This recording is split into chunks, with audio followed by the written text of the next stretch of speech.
Good evening, everyone. The topic of today's discussion is going to be, who are you? Be honest, do you have a strong sense of self or of who you are as a person? Or do you struggle to grasp on the traits and components of you that make you who you are? I want you to answer this question in your mind right now. Who am I? Don't think too long or too hard about it. Just go with the first thing that comes to your mind. Now, what do you think that answer says about you? Did your response make you feel sad? Or did it focus on something you wish you didn't value as much? When it comes to self-concept, there really is no wrong answer. However, our answers do say a lot about us. The majority of the time, it highlights how literal we are. We don't dig into ourselves to think about who we are.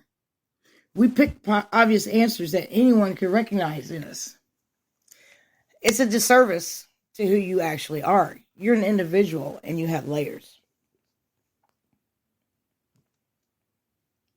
That might not be how you perceive yourself just yet, which is essentially your self-concept, but it can be.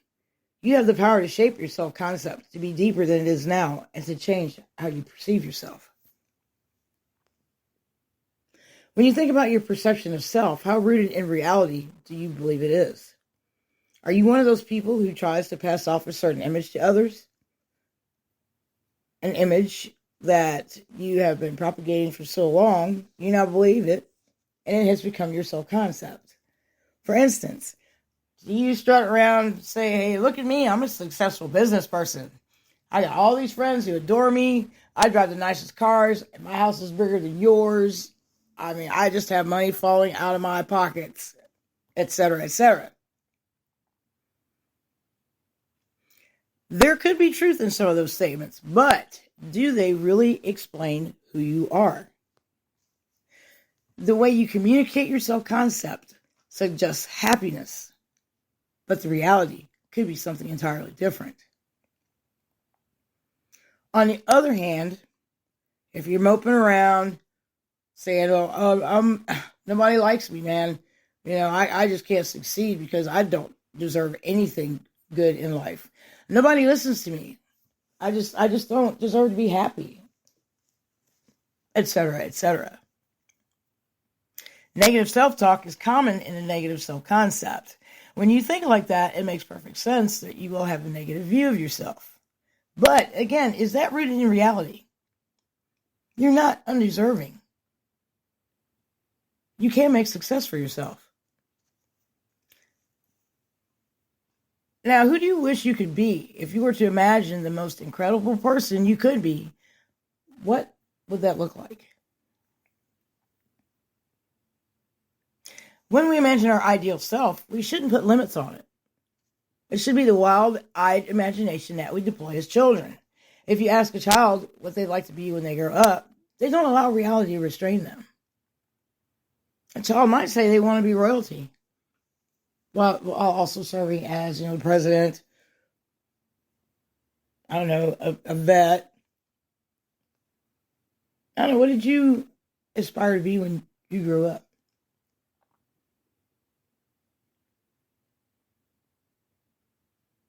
Why do you let reality dampen your dreams? Your ideal self should be your ideal, not what you think it could be. That's your probable self, and that's a different story altogether. Often when we try to come up with our ideal self, we start to think about how far away we are from that. Don't do it.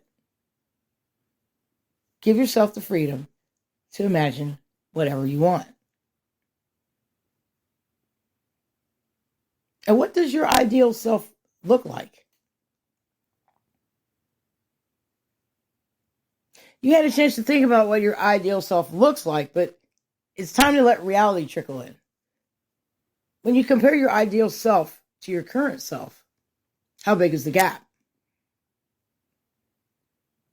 When you break it all down, you might find that there are aspects of your ideal self that you can easily achieve if you set your mind to it. See, everything in life is about growth, and it happens incrementally. You might feel as though you're going nowhere, but as long as you are taking small steps towards a goal at all times, you are. Any progress you make is a forward march. What you don't realize, though, is that the gap between your ideal self and your current self heavily impacts on your self-worth. Your self-worth is the third component of self-concept, along with the ideal self and self-image. Now, your imagination runs wild and you convince yourself that you can make it all happen yesterday. And when you can't, you tear yourself down. You were born to dream, but you shouldn't allow those dreams to drag you down now. Now let's talk about your probable self. It's the reality of the matter. So you have this ideal, which you hold up. You have your current self-image.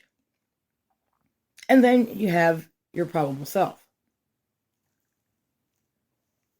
It's the person that you are most likely going to be. Let's be clear, there's nothing wrong with becoming your probable self. That is if you're aiming to grow. The problem with probable self is that many people become this person without ever putting any thought into it. Yet you're here. You're listening to this, so I believe you feel differently. You already understand how your self-concept is shaping your life. What you need to understand now is that you can take control of shaping your self-concept. In effect, you are sharpening, because I tried to combine two words, you are shaping your probable self. We as humans always try to control every aspect of our lives, but you can only control so much in your life. The biggest thing you have control over is who you are. Don't let external factors shape you or your future. Start shaping the person you want to be and the life you want to lead. Where are you right now? Are you still at a point where you need to do more work to understand your self-concept? Or are you at a point where you're struggling to figure out why you're so far from your ideal self? Or are you at a point where it's all going over your head? Life is a challenge, and every challenge is difficult. You can respond to a challenge by crumbling under the first sign of pressure. Or you can overcome every challenge you face by creating solutions to the problems you face.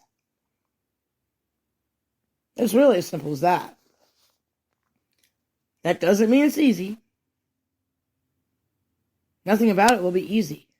But that doesn't mean you aren't capable of tackling this as a project.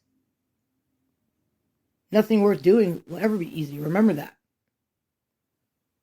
Developing your self-concept, understanding how it influences you, and how you can change things for the better will require a lot of time and effort.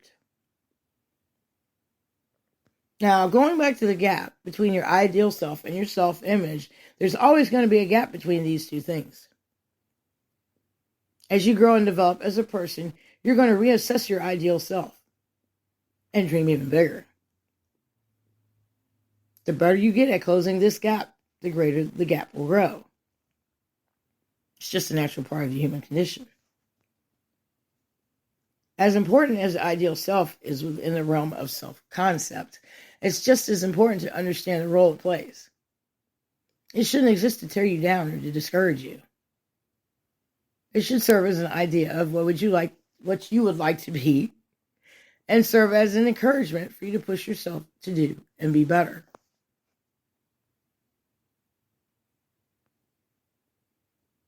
Ultimately, that's what life is all about. All anyone wants is to find true happiness. And part of that journey involves bettering yourself. We all strive for something more, but what is it that you find yourself striving for? And now that you know a little bit about self-concept, how would you define yours? Is it weighted to the negative, or are you feeling comfortable in the fact that your self-concept is a positive one? The good news is that even though you have a negative self-concept, it doesn't have to be that way. A positive self-concept will influence every area of your life. It influences how you speak to yourself and others, how you think about yourself, and how you view life in general. A negative self-concept, on the other hand, would drag you down.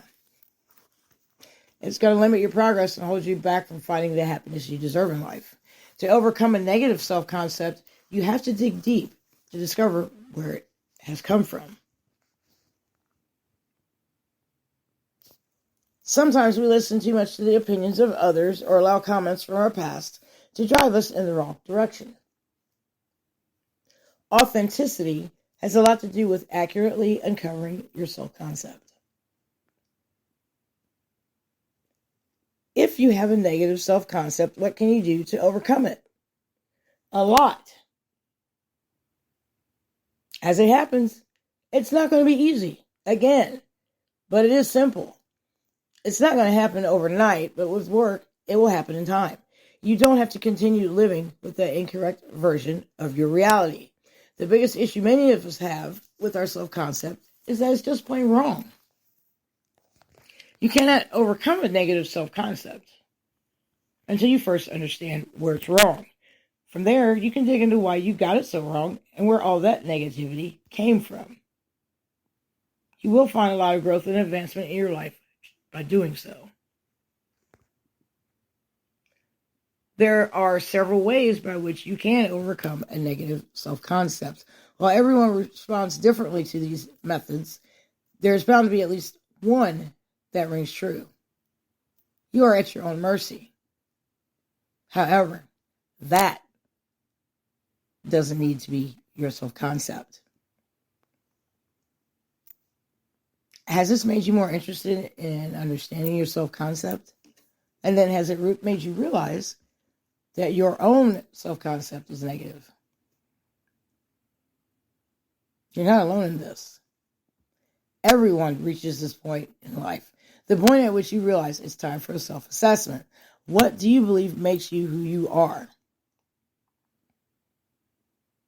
It's time to find out whether you're right or not. Don't get to know your existential self without also paying heed to your categorical self. These are the two facets to self-concept. The decision to transfer yourself is the easy part. The journey it takes to complete the transformation is the difficult part. However, it is transformative in its own way. Think of it as a journey to self-discovery. However you frame it, the purpose of it is to uncover inalienable truths about yourself. These truths should serve as the foundation on which you build your self-concept.